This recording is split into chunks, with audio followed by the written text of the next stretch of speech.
ఎంతో తోడుగా చివరి వరకు తోడుంటాడని భర్త చెయ్యి పట్టుకుని అడుగుపెట్టినటువంటి ఆ మహిళ అర్ధాంతరంగా భర్త కాలం చేస్తే ఆ అత్తామామలు భార్యని, ముఖ్యంగా ఇంటి కోడల్ని మెడపెట్టి గెంటి వేస్తే ఆ మహిళ ఎవరికి చెప్పుకోవాలి తన బాధ?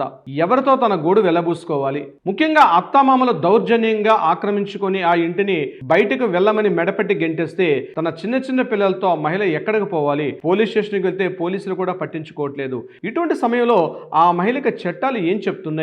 ఆ మహిళకి చట్టాలు ఎటువంటి రక్షణ కల్పిస్తాయి? ఈ వీడియోలో తెలుసుకునే ప్రయత్నం చేద్దాం. గుర్తుపెట్టుకోండి, ముందుగా మీ భర్తకు గానీ ఆస్తి ఉంటే లేదా మీ భర్తకు ఉన్నటువంటి ప్రాపర్టీ ఏ రకమైనదో తెలుసుకోండి. ఫస్ట్ మీరు అంటే ఇట్ ఇస్ సెల్ఫ్ ఎక్విర్డ్ ప్రాపర్టీయా లేదా యాన్సిస్ట్రల్ ప్రాపర్టీ అంటే పూర్వీకుల ఆస్తి, ఈ రెండు విషయాలు ముందుగా తెలుసుకోండి. ఒకవేళ మీ భర్త సొంతంగా సంపాదించిన ఆస్తి అయితే తప్పనిసరిగా ఆ ఆస్తి పైన మీకు హక్కు ఉంటుంది, మీ పిల్లలకు హక్కు ఉంటుంది.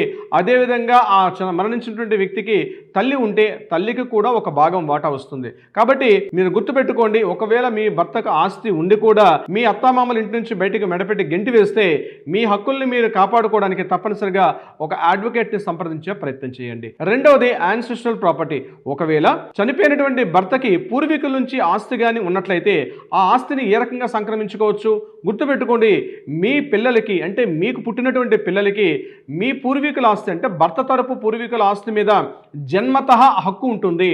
అంటే పుట్టుకతోనే వాటిపైన పూర్తిగా సంపూర్ణమైనటువంటి హక్కు ఉంటుంది. ఎవరో కాదనలేనటువంటి సత్యం. కాబట్టి గుర్తుపెట్టుకోండి, ఇమ్మీడియట్గా మీరు ఒక అడ్వకేట్ని సంప్రదిస్తే పూర్వీకుల ఆస్తి అన్నది భర్త చనిపోయిన తర్వాత కూడా అత్తామామలు తమ గుప్పెట్లో ప్రాపర్టీని పెట్టుకునే అవకాశం లేకుండా పిల్లలకి జన్మతః సంక్రమించిన హక్కు పైన మీరు ఫైట్ చేసే అవకాశం కూడా ఉంటుంది. ఇందుకు మీరు ఇమ్మీడియట్గా లోకల్ కోర్టులో అంటే ఎక్కడైతే మీరు ఏ పోలీస్ స్టేషన్ ఏ కోర్టు పరిధిలో ఉంటారో ఆ కోర్టు పరిధిలో ఒక పార్టిషన్ సూట్ కూడా వేయవచ్చు. లేదా మీరు ఉంటున్నటువంటి ఇంటిలోంచి మిమ్మల్ని మీ అత్తామామలో దౌర్జన్యంగా బలవంతంగా ఇంటి నుంచి బయటికి నెట్టివేసే ప్రయత్నం చేస్తే తప్పనిసరిగా రెసిడెన్షియల్ సూట్ అని చెప్పి మిమ్మల్ని ఆ ఇంటిలో ఉండనిచ్చే విధంగా కోర్టు మిమ్మల్ని గైడ్ చేస్తుంది. మీ హక్కు ఉంటుంది. అది అత్తామామలకు చెందినటువంటి ఇల్లు అయినప్పటికీ కూడా, వాళ్ళ పేరు మీదుగా హక్కు ఉన్నప్పటికీ కూడా మిమ్మల్ని ఆ ఇంటి నుంచి అర్ధాంతరంగా తరిమేసే ప్రయత్నం అయితే వాళ్ళు చేయలేరు. ఎందుకంటే మీకు రెసిడెన్షియల్ హక్కు ఉంది కాబట్టి మీకు మీ పిల్లలకి హక్కు ఉంటుంది.